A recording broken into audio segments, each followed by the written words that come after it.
Magic City, we got the bottom.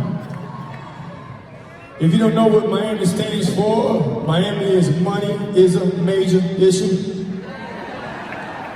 And there's another Miami too, music is a major issue. And just like Miami got a lot of names, I got a lot of names too.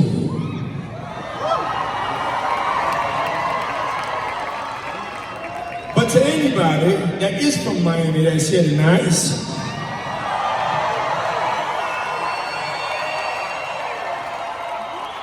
anybody that's repping all of South Florida, whether it's from the 561, the 954 to the 305, I want to let y'all know there's no way I'd be able to do this if it wasn't for y'all showing love for 20 years at this point.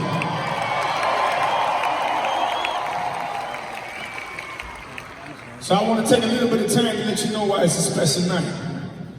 And I want to tell everybody from the crib, meaning Miami, it's nothing like being a boy from South Miami Heights, South Miami, La Saucera, La Virginia, Wynwood, Alapata, Kansas City, Opelika, Liberty City, Little Haiti.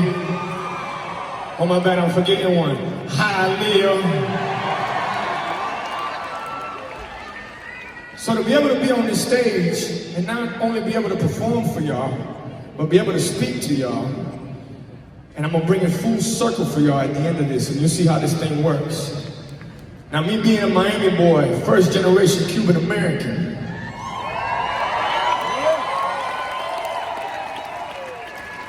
that has had the chance to live the American dream in a country, by the way, that was built by immigrants. I just want to get that straight. I'm gonna break this down to you real quick. So I had a grandmother. I tell the story all the time because I want it to be programmed in your head. I want you to record it and I want you to think about it. I tell people all the time, women made me a man. Very powerful women made me a man.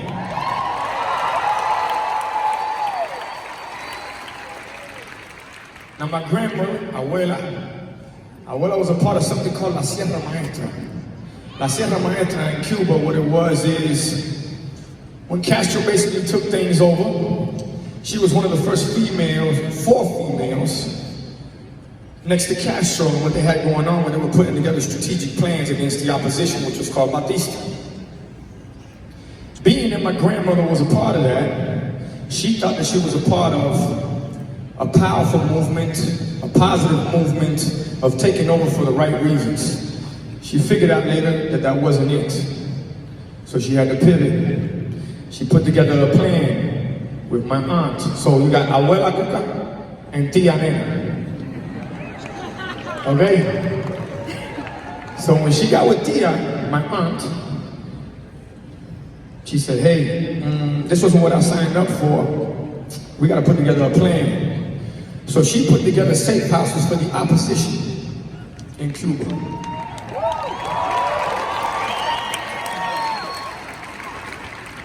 In this plan is when my aunt, Deyanira, becomes a political prisoner at this point. They get together, they figure out, whoa, we gotta get the kids out of here. The kids meaning my mom and my Aunt Maggie. They come over in a thing called Peter Pan. We call it Pedro Pan. In Peter Pan operation, Abuela didn't know where my mom was going. Know what state, what family, didn't speak the language, was going to the United States. But she didn't know where she was going, but she knew one thing. And to all the kids out there, pardon my French, they knew that they were getting the fuck out of Cuba on their way to freedom.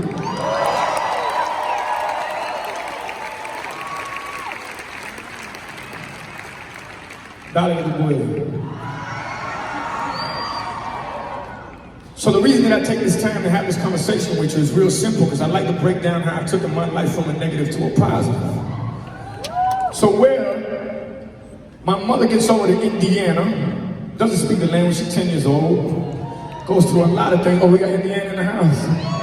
All right, one time for Indiana. Welcome to Miami, baby.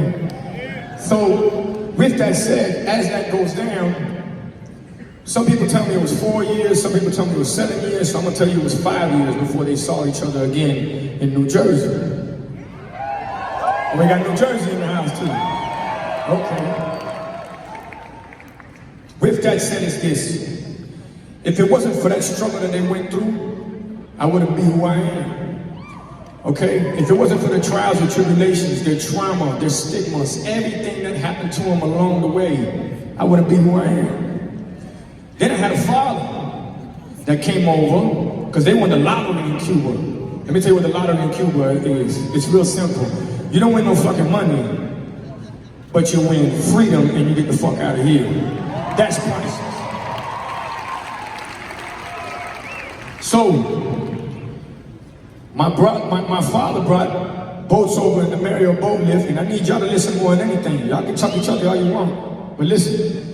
I'm gonna listen, and listen real closely, because you guys are very, very, very blessed. Why I hit this stage and why I talk about what I talk about. Because there's nothing like freedom. It's priceless. And you live in a country that you can say what you want to say, do what you want to do, talk shit about who you want to talk shit about, but you have the freedom to do that.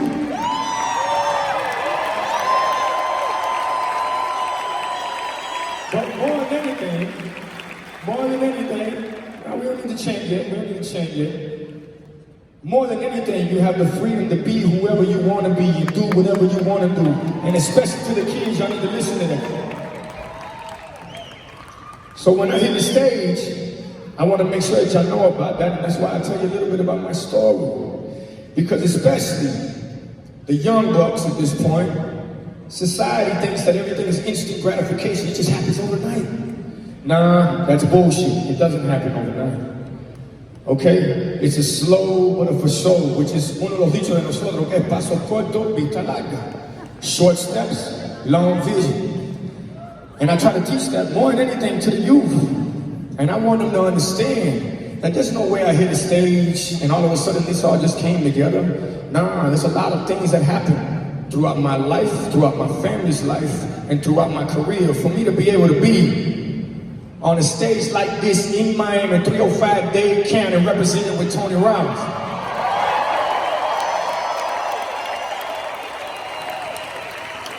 This don't happen by default. This is by design.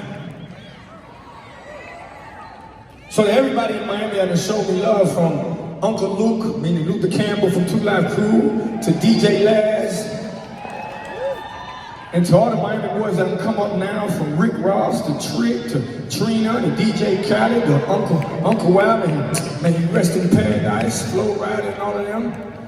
It's an honor to be able to do this. And why do I share this story? Because I hope that you take something from it that motivates you and inspires you, and you take it and you apply it. So, how is it that a kid that didn't graduate high school, went to about 25 different schools, grew up in all the neighborhoods in Miami, from the good, the bad, the worse, and the ugly,